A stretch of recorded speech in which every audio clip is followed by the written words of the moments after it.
Welcome back to Tendencies. I am your host, Jay Suave. And I am Jreese. And it's been an interesting week in sports this weekend. I know we are pretty deep into the playoffs right now, but we ended up just seeing the draft lottery just, I think, yesterday, actually, Sunday, May 12th.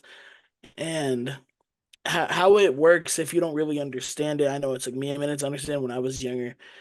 Have 14 ping pong balls, numbered 1 through 14, and it's placed in a lottery machine. There are 1,001 possible combinations whenever four balls are drawn out of the 14, without regard in the other order of selection.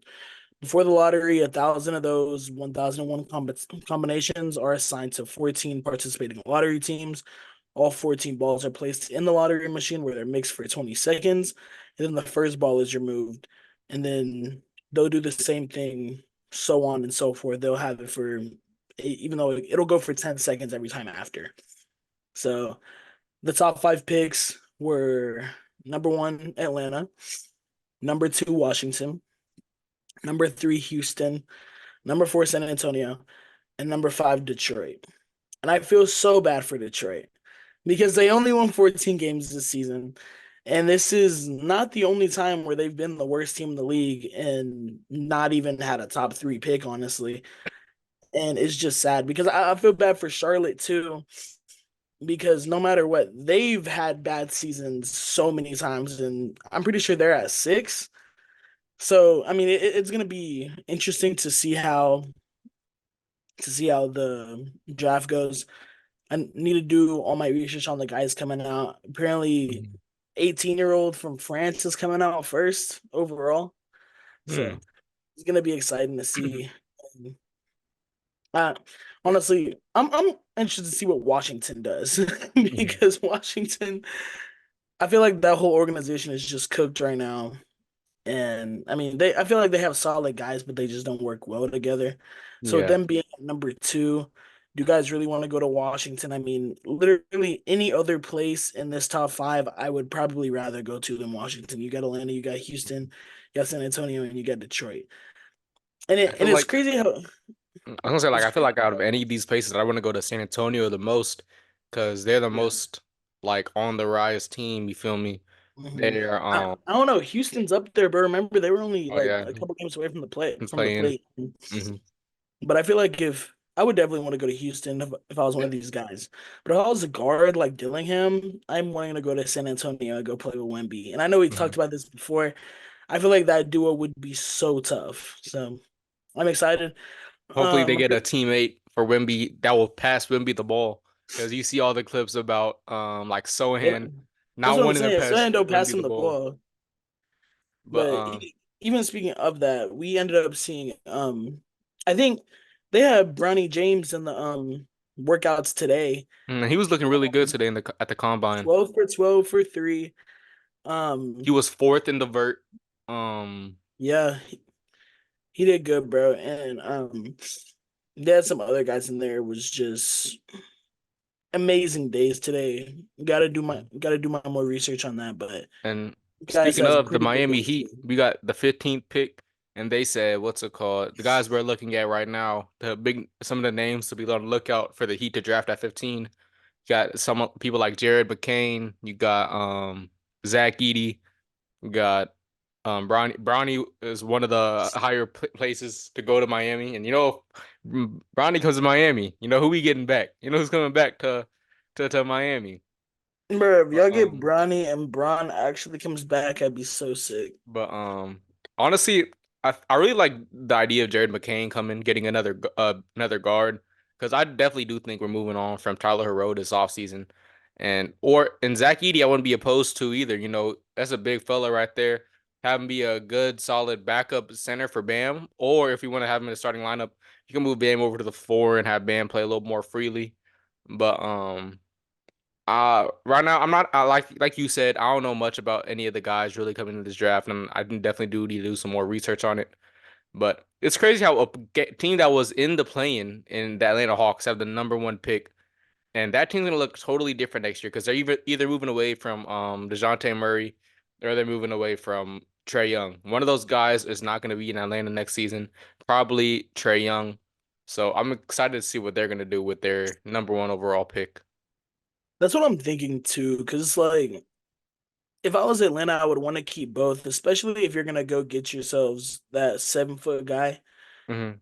And I feel like it would be ideal for Trae Young and DeJounte Murray to stay. You aren't losing any money on that side of the ball.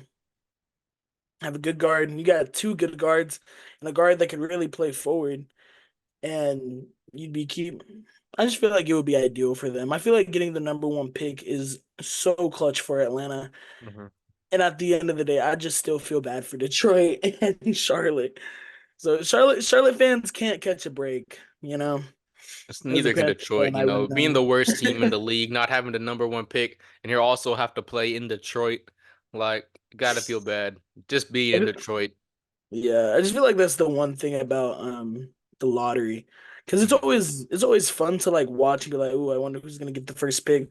Because by the end of the NFL season, you already know who's gonna get the Mhm. first pick. Like, could you imagine if the NFL had a lottery, like the 0-16 Detroit Lions not getting the number one overall pick because of they lost in the lottery? Imagine like the Green Bay Packers getting the number one pick. Like this Green Bay Packers team, that'd be insane, bro. Like, I don't even know what that would have actually happened if that Green Bay Packers had the number one pick this year, but they were still pretty good, like in the playoffs. And then what would they do at number one? Because you had Jordan Love, but then Caleb Williams was that number one pick overall, so that would have been that NFL do the lottery. That's an If the interesting NFL had a lottery, that'd discussion. be kind of tough. But yeah, But bro. In other NBA news, we have the Celtics go up 3-1 today. I was excited for Tatum. He had 33 again today. He had a double double the last 2 games. Why you hating, Jaden? bro, you know why I'm hating? Can't ever show Come on, love to man. those Celtics. What was it called? He had his second double double back from game 4. I'm just mad that they didn't beat him in game 2, bro, because it was like I'm mad that they lost, but it's Hmm. like they got blown out. So it's not like I can even say like we should have won that game. Hmm. So it's like I just wish they would have beat him in game 2 so we could have finished it out tonight. But they're gonna finish it out in Boston, hopefully. Hopefully Donovan Mitchell is back so people don't be like, they didn't have D Mitch. And we only won by 7 without D Mitch. So Hmm. that made me Like even more mad. I'm Bro, but mad I was because telling you, Jay we were on the game. I was like, you never know, bro. We might like I was like, I don't think we're cooking, but we could be. yeah, bro, I You was feel me? upset because of course, the one game Donovan Mitchell doesn't play, his supporting cast wanted to play great. You know what I'm saying? Like, why Mhm. couldn't Darius Garland put up 30 during one of the other games? But now he went up 30 but up 30. Like Darius Garland didn't play good all series. Now he's like, all right, it's my turn. Like Darius Garland, play good whenever the team needs you to play good. But Yeah. yeah, the Cavs played good, really good tonight, even though they did lose by only 7. You had Darius Garland with 30. You had Levert and Mobley both with 19. But when Donovan Mitchell is playing, the rest of the team isn't playing great, and we see that. The game before, I think Donovan Mitchell had 33, and the rest of his team really ain't do nothing. So it's just a matter of fact of when Donovan Mitchell is playing. How are you gonna help him? Because this is a Boston team where one guy having 30 or one guy having 40 is not gonna do enough, right? You need the rest of your supporting cast to show up. You need Darius Garland to show up. You're gonna need Mobley and Levert showing up. You're gonna need Max Strus to hit his threes. So hopefully the rest of the role players come with the game they had today, and bring that again on Wednesday. But when Donovan Mitchell is playing, but if not, the Celtics will wrap that up really easily in 5. But Yeah, and this was my thing about it, bro. And whenever Mitchell plays, of mhm, course he's gonna get his shots, and other guys aren't gonna take the shots that they would normally take if he doesn't play. And I feel this about any team. Like I feel the same way about Kawhi whenever he wasn't playing against the Mavericks, because whenever he didn't play, they ended up winning games, right? mhm, So you don't got people taking away shots from. You kind of get better shots because you're not just looking for your superstar every time. mhm, So you kind of have to play team ball in a sense. Even though they play team ball anyway, it's a different type of ball movement. It's a different type of let's do this so we can actually like manipulate the defense in this type of way. You feel me? mhm. So like and that's why I was like we like might be cooked because you even saw it against the Miami Heat. Jimmy Butler's not playing the whole series. we they won in five, but the one game where we lost, Miami shooting 55% from three. We're kind of sagging off, even though Celtics sag off on threes all the time because they just don't want people to get inside. But it's just kind of you kind of pick your poison with this, Mhm. you know. So I feel you. And let's go ahead and talk about that Pacers series. Pacers tie up the series at 4 in Indianapolis, and it was crazy, right? Like the game 4, the Knicks lost by 30 without a single player on the Pacers scoring more than 20 points, and Halliburton had that 20 points. You know what I'm saying? They just played a great game of team basketball, and the Knicks couldn't buy a bucket, right? Brunson and Hart had a rough shooting night. They shot 0 of 7 from the 3-point line. Like that's like Matthias in 2K. Like 0 of 7 from the three is crazy, especially from your two best players really on the team. Um I think Josh Hart ended that game with only 2 points, which is crazy because Josh Hart brings so much energy to that team, and him having only 2 points is crazy. Jalen Brunson had only 18. I think the leading scorer was off the bench with 22, and I forgot his name. It wasn't Isaiah Quickly, but is it Isaiah Quickly still on the team? I think of someone else. I Isaiah don't Quickly's think on the Quickly's team. on the team Yeah, I anymore. forgot who it was. He's on Who's the the backup point? Who's the backup point? Because the backup point had 19. Miles McBride. McBride, yes. McBride had 19, and then I think another guard off the bench had 22. And OG did not play, which that could have that probably had a big impact on their game plan. But because OG is one of the better players in New York whenever he is playing. Like Yeah, he rounds out that big three, a big three in quotes, because it's not really a big three. But yeah, OG is a stud, so his presence was definitely missed from the Knicks. But I still have the Knicks winning this series. Like I definitely think they still can. But dropping those 2 games in Indianapolis is not great, and they need to kind of find their rhythm again. I feel like they kind of lost their rhythm, and then you saw that in Game 3. We didn't talk about Game 3, obviously, because we were recording the episode then. But Game 3 is a game they should have won, honestly. And then you have who was the old dude on the Pacers that made that three, that pretty much a Aaron dagger. Nemhart. Yeah, bro. Like, bro, first off, that was a That crazy was shot because at the crazy. buzzer too, because the shot clock was winding down. Then you come on the other end, you have plenty of time to get a good shot, a good look to even the score, send it into overtime.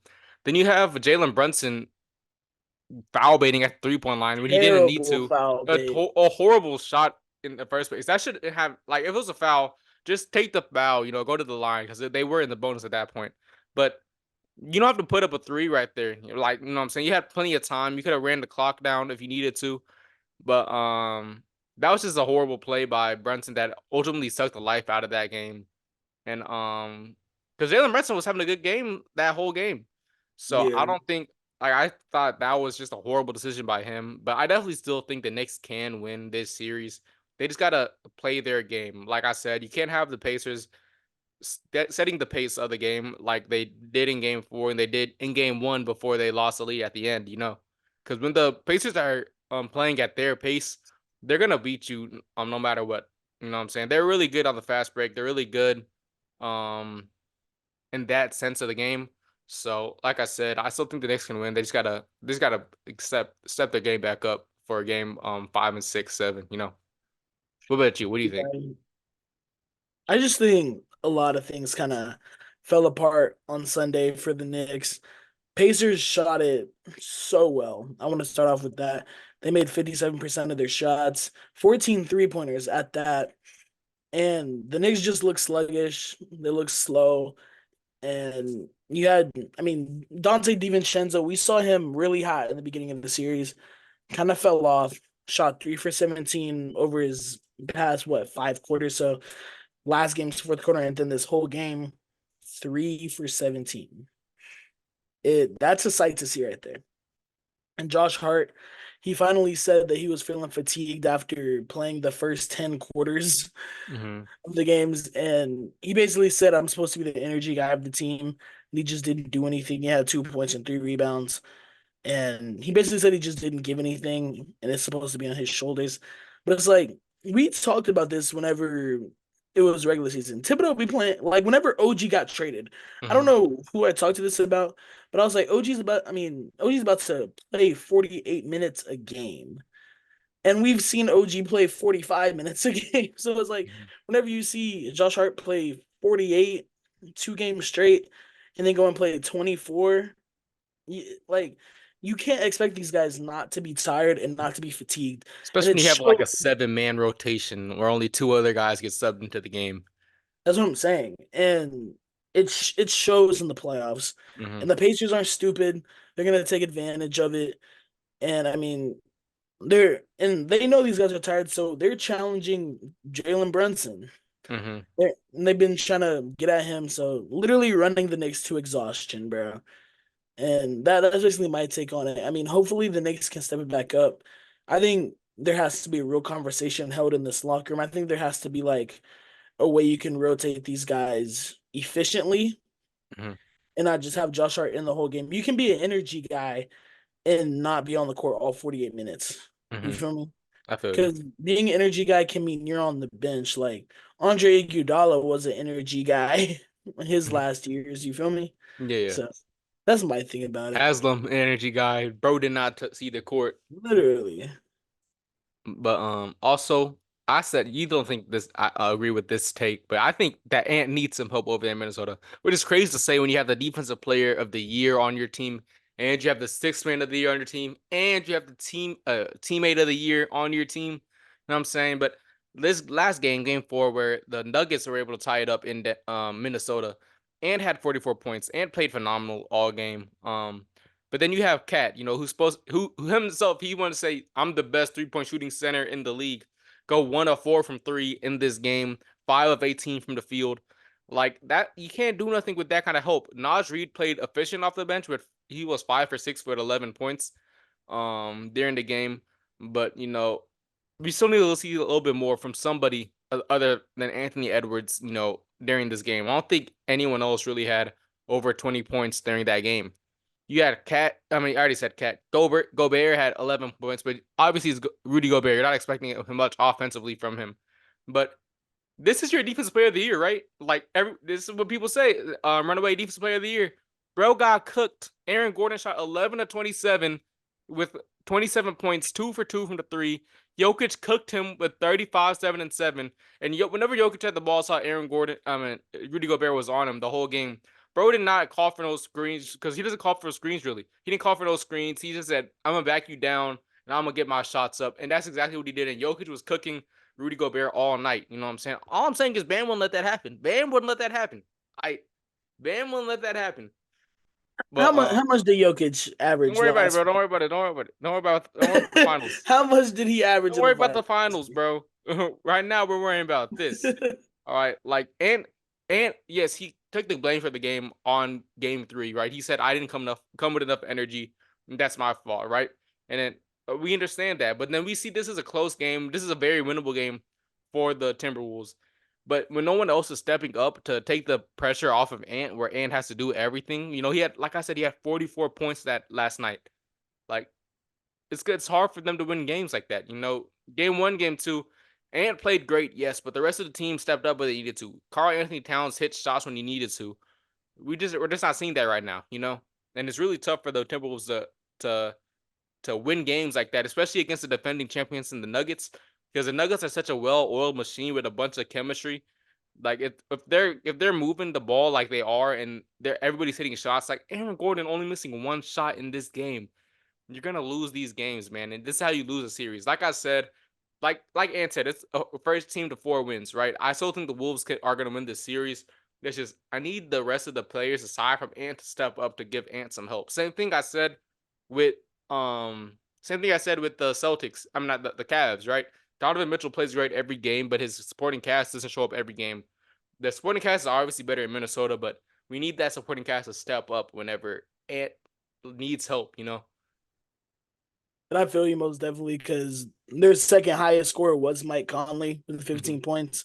But I think for this team, I don't think it's a Timberwolves thing. I think it's just a Denver Nuggets thing. And we kind of expected the Nuggets to sit there and lie down, but they are like the Undertaker. They're finna resurrect. They're finna get up. And the first two games, I know we were like they might sweep them, but they've clearly locked in on defense. And Aaron Gordon, Contavious Caldwell Pope are using their physicality on defense. They're quick, crafty. They're making sure these guys don't get the shots that they normally get. Anthony Edwards is Anthony Edwards. He's gonna get his buckets no matter what. You feel me? But they got three guys who can constantly rotate out at center and power forward, which is gonna give Jokic problems. But Jokic, he's constantly efficient in the first quarter. He's constantly efficient in the fourth quarter. And Jamal Murray kind of rides that momentum between the second and third. So it's like this team is always just gonna be up. You feel me? Mm-hmm. And those guys being great throughout basically the whole game. We saw Jamal Murray hit a half court shots going to halftime yesterday. That's momentum right there. It's the playoffs. You need that. You feel me? Mm-hmm. And in crunch time, you see Jamal Murray, Jokic pick and roll every time. And it's perfect because they've done it over and over and over. You feel me? And as the Wolves, it's you can't go under because Jamal's just gonna shoot it. And we saw it over and over last game. He's gonna make it every time. And if you go over, he's just gonna give it to Jokic and it's an easy floater. It's Mm-hmm. so hard to stop. You feel me? So I don't think it's much spectacular offense, but or like continue with defensive lapses, but just the Nuggets are just playing good. I don't think it's Mm-hmm. like really a problem within this team because how much did the Timberwolves lose by? It was like Because by they 6, 7, something like yeah, that. because they ended up coming back too in the third Mm-hmm. quarter. Ant had a phenomenal third quarter, by the way. I was so impressed.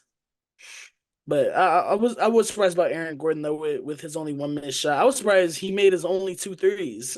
Mm-hmm. So He's shooting really efficient with three. I think he hasn't missed that many threes this series or this playoff run. I don't think. yeah, and Carl Anthony Towns so terrible this past game. I mean, I think in the first half he was 1 for 10 from the field, finished 5 for 18, one for four from the 3 point. He only ended with 13 points, 12 rebounds. I mean, he did good on the rebound side, but whenever you got Jokic getting 16, that's basically you're averaging it out. Mm-hmm. But I mean, Edwards is obviously the best offensive player on this team. You're trying to be the best offensive big man in the league. You got to show it against the best offensive big man in the league, the MVP. Mm-hmm. So, but I mean, it wasn't only Towns' fault, but that's just a big mishap to happen. So, Mm-hmm. He was also in foul trouble. He was in foul trouble last game too, but definitely in game four he was in foul trouble because late in the game he was just taking bad fouls, which he didn't need to take, and it was just like, why are you fouling right there? Kind of moments. yeah, Um, but yeah, Cat definitely has to play better. But yeah, I agree with you. The Nuggets are just the Nuggets. They're gonna get their shots. They're gonna play crazy because I don't think that Jamal Murray out of the half, he didn't miss a shot for like the first like 6, 7 minutes of the third quarter.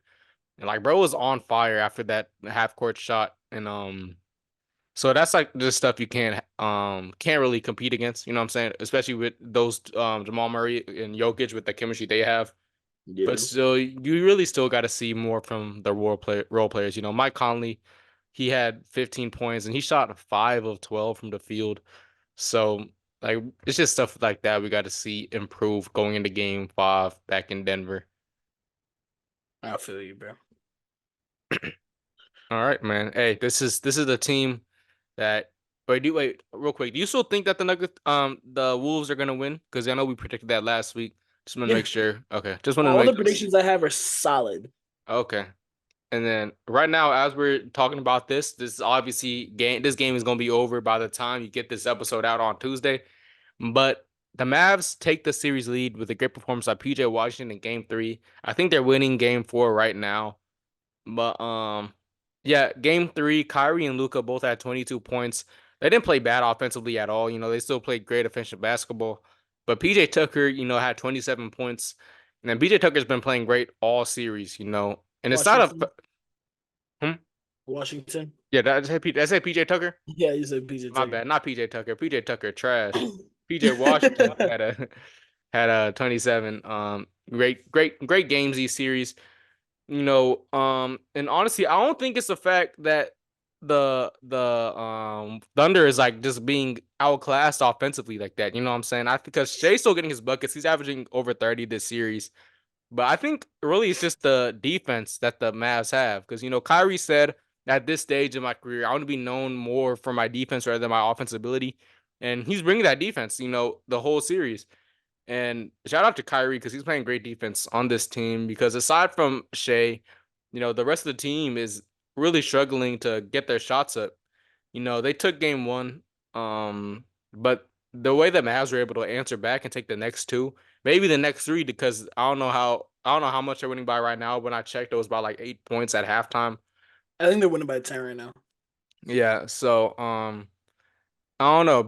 I don't know what the Thunder really need to do because like I said, they're playing pretty good on offense, And they're playing pretty good on defense too. I don't think their defense is that bad either. I think it's just the Mavs are just being better than them, I think primarily it's a playoff experience, especially from Luca and Kyrie. Because this is PJ Washington's first time in the playoffs. Because bro was on the Hornets, they have no playoff experience. Yeah. But I think that experience is really catching up to them, and I still think the Thunder can win the series, but now I'm starting to see that experience kind of take over. Yeah, and that's kind of what I was saying too. Whenever we made our predictions for this series, Hmm. and I mean, it's just really an experience thing. You saw Luca in the conference finals back in 2022. You've seen Kyrie win a championship, and for me, it was like the team just doesn't look. I won't say not disciplined enough because this team, the OKC Thunder team, went 57-25 with a first year head coach too. That's so impressive. Hmm. But we even talked about the defensive side of the ball before the series started. They got a guy who can guard Luca, but they don't have a guy who can guard Kyrie. They and literally vice versa. Because Hmm. you can have Lou Dort on the court. Lou Dort's 6'3", but he can guard any position on the floor. You feel Hmm. me? So that was my thing about it. If he's guarding Kyrie, Luca's gonna get his buckets. If he's guarding Luca, Kyrie's gonna get his buckets.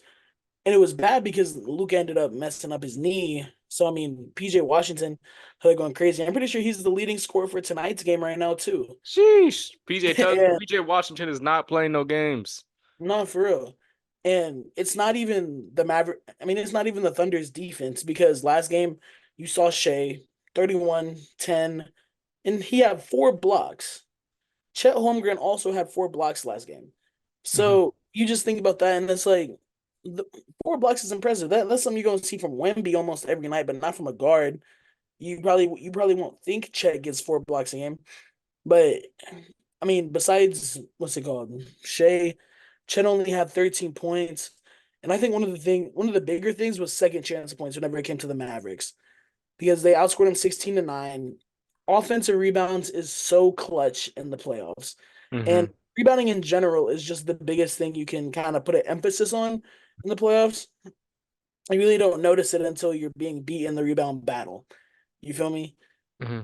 So I mean, like, it's just a competitive game. These teams really both won it, and I'm just excited, bro. Because after I saw Kyrie hit that left hand lay to seal Game 3 2 days ago, I was like, yeah, he's definitely him. Hmm. But I'm excited for him. I'm confident they'll win tonight, and I'm still solid that they're gonna win the series. Hmm.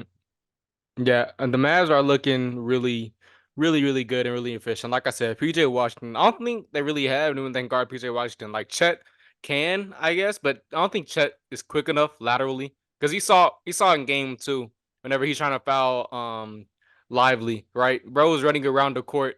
Bro just can't keep up, and that's just him being so tall. Like it's harder for him to move at that height. But yeah, like Very average Kyrie type. and Kyrie and Luca, they're gonna play great no matter what. They're getting their buckets, but even that, like 22 points is really good, but like that's kind of like a down kind of game for Luca and Kyrie, in game three. But then you have Washington. I almost said PJ Tucker again. PJ Washington with 27. So like even if they can't even if they're not like playing superstar 33 points a game kind of games, Kyrie and Luca, it's having someone to step up like PJ Washington to take that load off of those two players, especially when you have um a really young, really pretty much still his rookie season.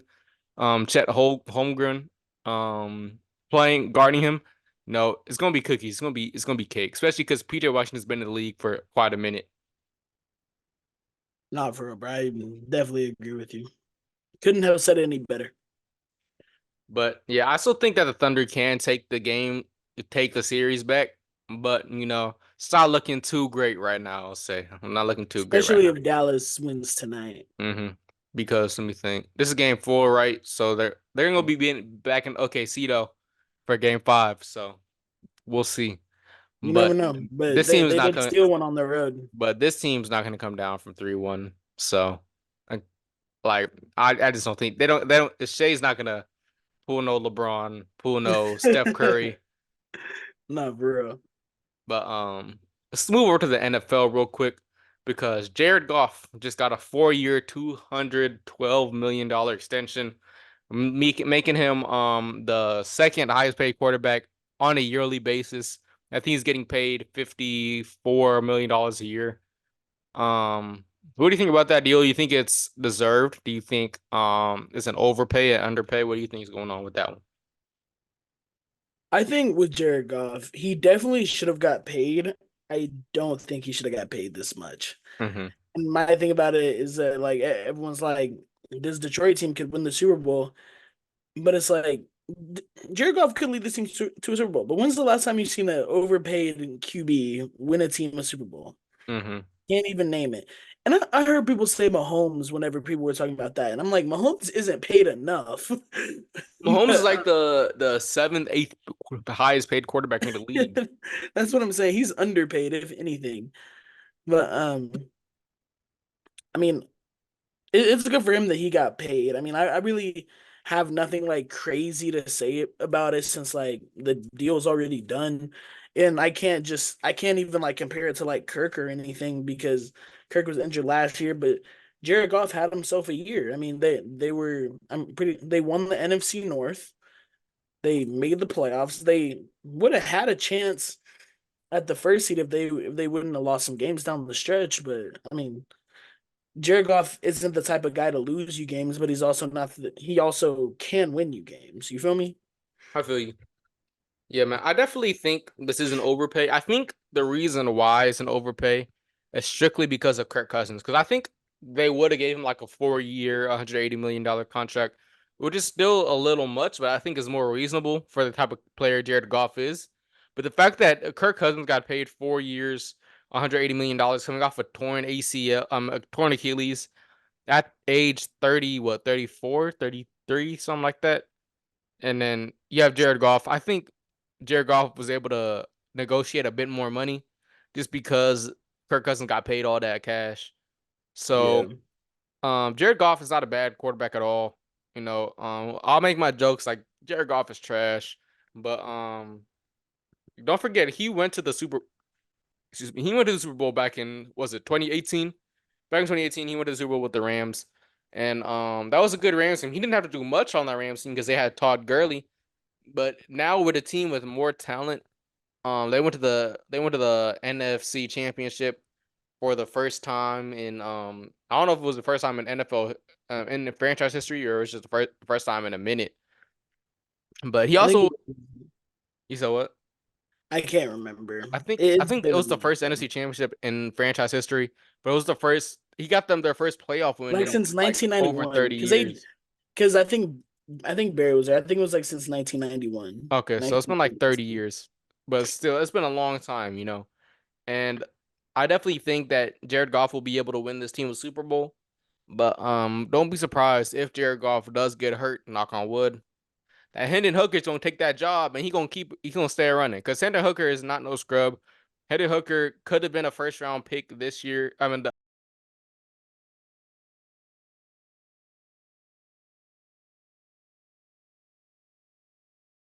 I don't think he's gonna give that starting job up. But shout out Jared Goff. You deserve that bread, man. And keep balling, bro. No, for real. And keep in mind, I'm gonna say this: Hendon Hooker was, I'm pretty sure, has the franchise's highest drafted quarterback since Stafford. So Even though I know they haven't like drafted QBs like every year, like just something to think about. So they were thinking about him whenever they did get Goff. So just putting Mhm. that out in the air. Also, last thing I want to talk about is Antoine Winfield Jr. has gotten a 4-year, $84 million extension, becoming the highest paid safety in the NFL. What do you think about that deal? Do you think it's an overpay, underpay? What do you think is going on with that one? David Mulgeta, you have done it again. I need you as my agent. But I think it was a good signing. I mean, for the highest paid defensive back in NFL history, might be like I feel like that's just states overpay itself. But Antoine Winfield is that guy. I hate playing that man twice a year, and it's so frustrating no matter how you look at it. And next thing you know, I'm gonna see him for the next 4 years. So um, but the Buccaneers have been trying to re-sign their guys, so I'm not surprised they gave him another contract. I'm not even surprised they gave him this much money. They gave Baker 100 mil for 3 years, Mhm. so I can't be surprised that they gave him that much money. And Winfield was also franchise tagged back in March, so we knew that this was coming. We just didn't know how much money. I mean, I'm just glad he got his money for real. I just don't want to see him another 2 times a year. Hey, man, I agree, man. Antoine Winfield's a stud. Definitely did not think he was going back to the Bucks, but then they hit him with a franchise tag. And I'm glad they were able to get a deal done because he is one of the better safeties in the league. Deserving the highest paid DB in the league money. That's a debate, but I can't be mad at it. He got his bread. Love seeing DBs get love, and he's not a scrub by any means. So I can't say it's really an overpay because he's one of the better safeties in the league. You feel me? I feel like we're So. gonna see some extensions that are like make people the highest paid DBs in the next few years, like Sertan, Sauce. hmm Man, we might see JC if he can stay healthy. So hmm But yep, that's all I got, man. You got anything else to say? no, I mean that's about all we have for this week. I mean, we're gonna tap into the Mavericks and Thunder game after this. So yeah, thank y'all for tuning in this week. We'll be back on Friday. So y'all Mm, take it easy. Appreciate you guys.